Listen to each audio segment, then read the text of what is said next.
And when the attention span is getting to be increasingly smaller, I don't have to go far. Many of us who open up their phones in the morning with a gazillion number of WhatsApp messages, if you look at a video which is more than 3 minutes, you will want to store it away for future. I don't want to see it now. Maybe when I'm traveling in my car or wherever I'm free, I'll take a look at that, right? So our attention span, how do you make sure that our talent at large gets to be interested? How do you build something that gets people to say, hey, this is the firm that I truly want to work? This is where social media plays a tremendous role, a tool where your blog in your organization or anything that you want to say, they'll know whether this is a good place to work, a cool place to work, or a steady, whichever be the brand that you want to really talk about your own organization. Recently, I met a partner candidate. I mean, you have to meet a lot of people, part of recruitment. And this guy said nothing about who he was. Normally, they would do the courtesy of sending something about themselves, right? A resume of some sort, some biodata somewhere, nothing. He said, hey, Nathan, I want to just meet you. And I met with him. But was I prepared for that meeting? 200%. It's very easy. You know the name of the person. All you have to do is Google the person. And you have a ton of information. And by the way, people are getting cleverer at this. They will get to know. I mean, today there are tools. There are AI tools which will go and mine all that stuff and give you a psychograph about the person that you're going to be meeting. So you don't really have to put the person through lots of tests available in the market these days. But this is the one that can worm its way through. So branding and marketing is now moving to a big science. And there's a whole host of technology in all of that. The big ones that keep facing us all the time is, how do you do this evaluation? When you meet a lot of candidates and you still get them, you have a funnel, finally there is a set of people, how will you make sure that you got the right person in? Is that an art or is that a science? How many would say science? Selecting a candidate, is that a science? Is it an art? Hey guys, either I'm not audible, but otherwise, science. How many of you believe getting the right person is a science? Raise your hands. Okay, very good. Art. Art, very good. I think I have more arty people, so I'll go for the art. I would say it's an art. But what the science does is, science just helps to funnel the whole thing and makes it a little more easier on us. And sometimes it's also about the philosophy that you carry or an organization carries. There's a story that I always remember about how you can get philosophy. And if you don't understand, I mean, there's a new leader who came in, and this is a very old story about a gentleman called Annadurai. Annadurai was a chief minister of Tamil Nadu several years ago. He was known as a people's person. He's a very, very famous man, people's person. I have never met him. I think he was long gone when I was born, so obviously he's a very ancient guy. So it so happened that he was told that here are 400 resumes of candidates who can be admitted into medical schools.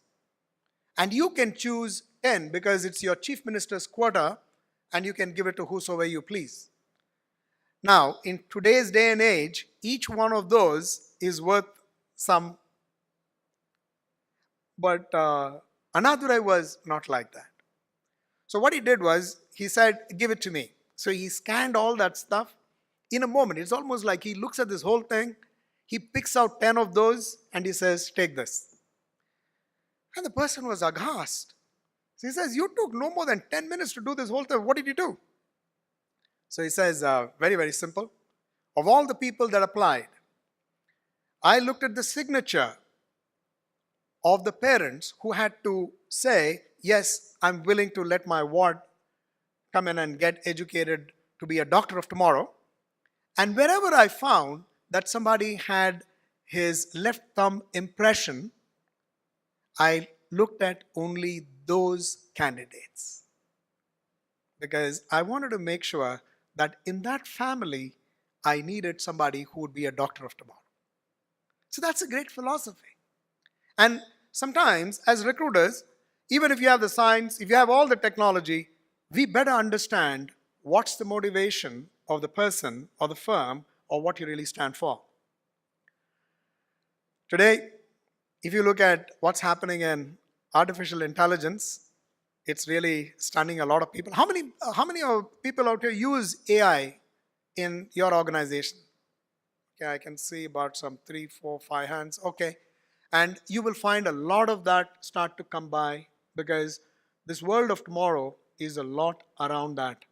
Sometimes we've just been using this, we may not know that to be so, but it's getting to be, it's going to make our life a lot more easier. But we've got to come to that stage where we say, well, these are how the principles are enunciated. Looking at artificial intelligence, according to Burson Human Capital reports, 38% of companies believe that AI and robotics will be fully implemented in their companies 5 years from now. Now, this may be a research that was done exclusively in the US.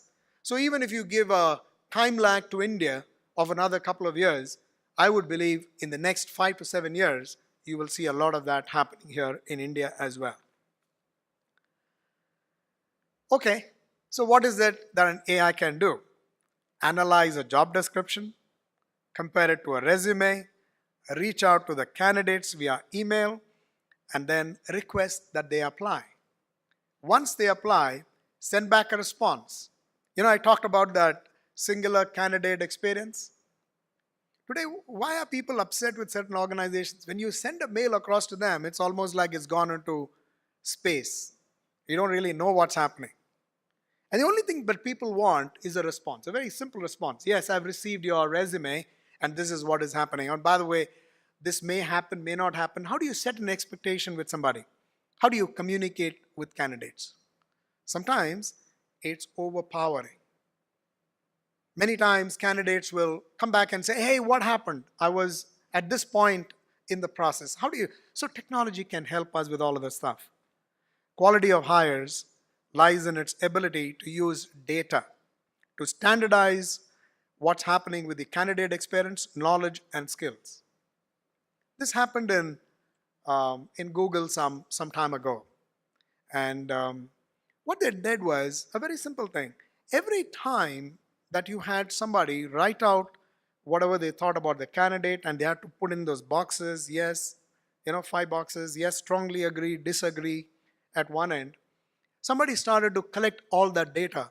At the end of it, they were able to say, these are those people who give high scores. These are the interviewers who would give low scores. And then how do you find a way to standardize the whole thing? Because all of us would know this, that there are 5 people in an organization who are interviewing, they'll have 5 different set of standards. So how do you standardize all those processes? So, by the way, what is happening in that space, looking very, very promising. For all my younger colleagues who are in the audience, you're going to see a lot of this. I'm really, really enthusiastic because I believe this is the one that's going to change our world and make it a lot more interesting. In conclusion, though our time travel experience, we can clearly see that we have really come a long way. Caesar tattooed his soldiers. We had ads, printed ads, and talent acquisition today has really come a very long way. It'll continue to evolve. We'll always have this big question on our minds: should we insource or should we outsource? The whole function itself can be outsourced.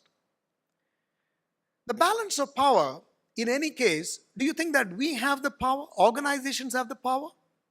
Not anymore. We are seeing a change. The power is going to be shifting to the talent because then they choose organizations. Even today it's happening, right?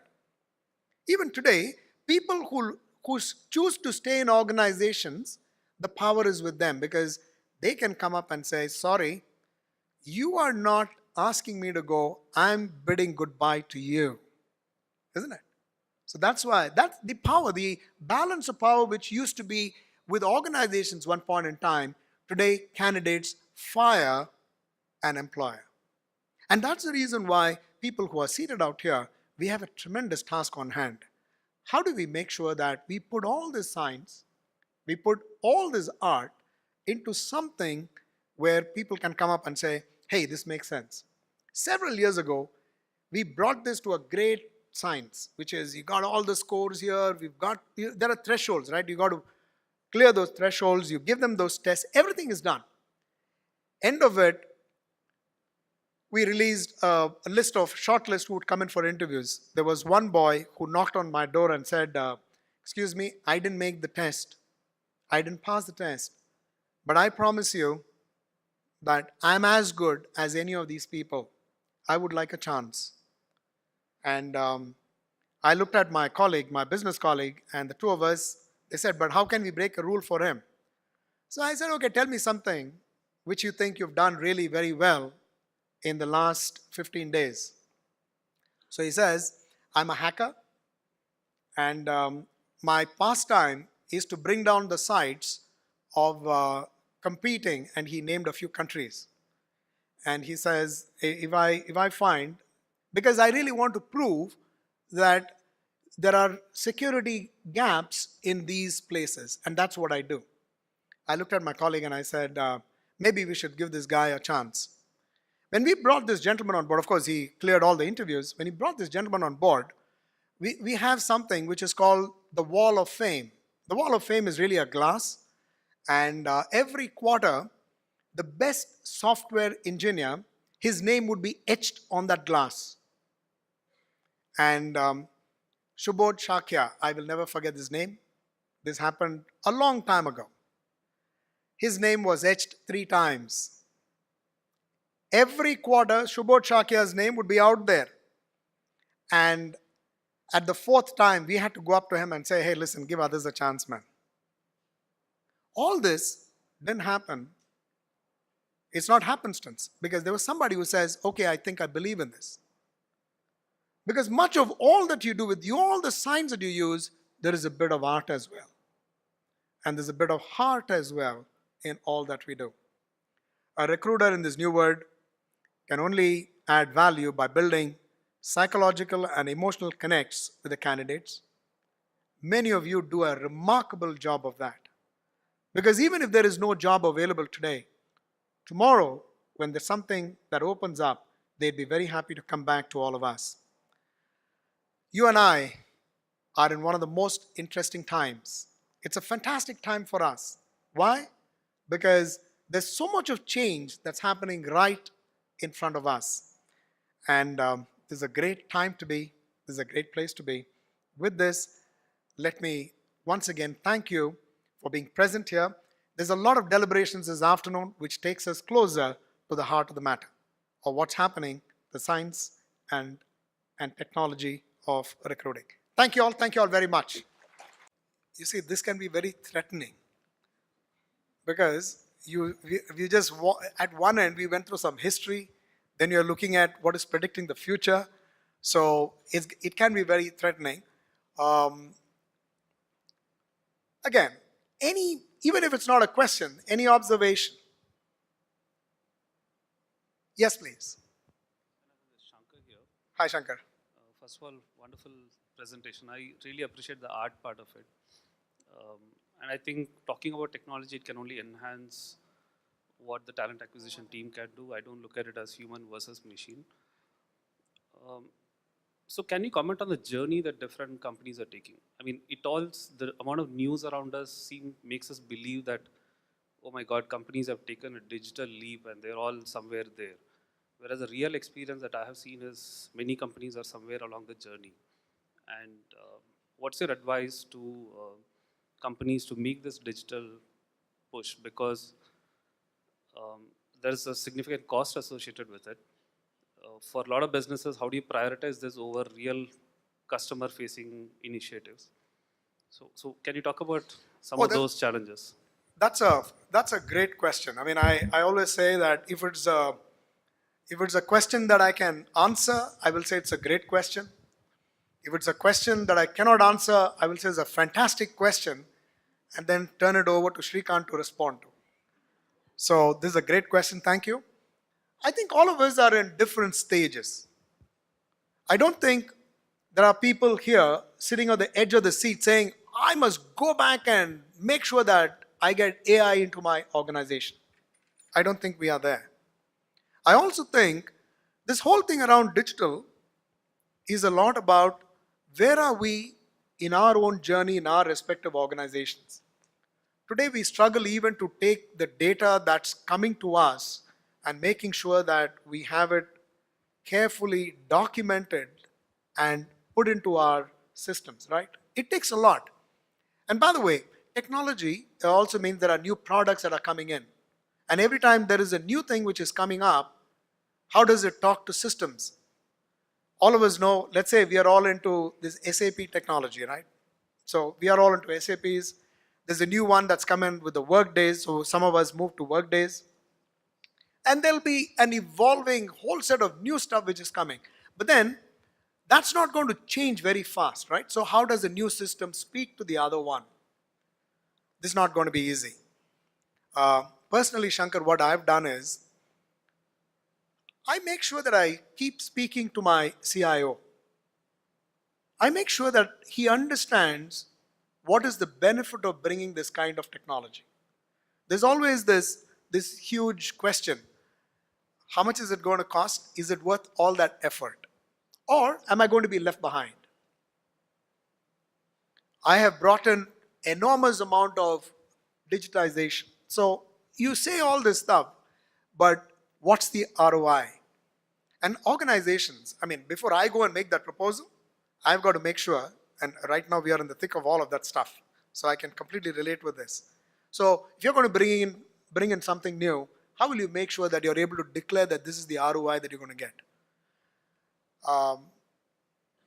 We have a long journey in front of us. I think it starts with awareness at one end, moves a little bit into a certain conviction that something has got to be done, then putting up a business case and making sure that we are able to deliver that, and then of course review that and see whether all of the promises that we have made, have they come true. Sometimes you say, okay, the firm is going to grow from 1,000 to 2,000, but I will make sure that my recruiting team, a bunch of about, let's say, 20 people, will not increase for the next foreseeable 2 years. I'm just making this up. At the end of 2 years and all that technology that has come in, have we done that? One metric. Two, the big metric for us, the one that we don't track, and sometimes we track and we don't care about, is offer to joining. Right? You made an offer, how many people joined you? And that's got nothing to do with all the stuff that you made through the science and technology.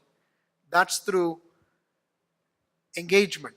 And that's a completely new science out there, turned into art, because that requires a lot of stuff. So even as you look at what's going to happen this afternoon,